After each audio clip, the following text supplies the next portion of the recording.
రవి ఆకలితో వ్యాక్క అయ్యాడు. అతని కైలో ఒక పాత నాణెం మాత్రమే ఉంది.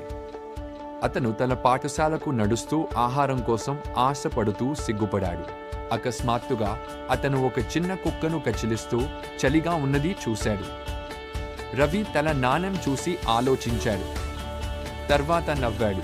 తన కోసం ఆహారం కొనే భర్తీ రవి ఒక చిన్న బిస్కెట్ కొని దానిని కుక్కకు ఇచ్చాడు. చిన్న ప్రాణి సంతోషంగా తోకను కదిలించింది.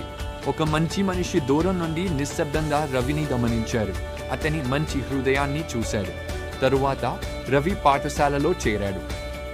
ఉపాధ్యాయుడు అతన్ని కార్యాలయానికి పిలిచాడు మరియు రవి తను తప్పు చేశాడని అనుకున్నాడు. కార్యాలయంలో ఆ మనిషి నవ్వాడు మరియు రవికి స్కాలర్షిప్ లెటర్ ఇచ్చాడు. నీ వంటి మంచి హృదయం అరుదుగా ఉంటుంది. నేను నీకు సహాయం చేయాలనుకుంటున్నాను అని చెప్పాడు. ఒక చిన్న దయ మొత్తం జీవితాన్ని మార్చగలదు.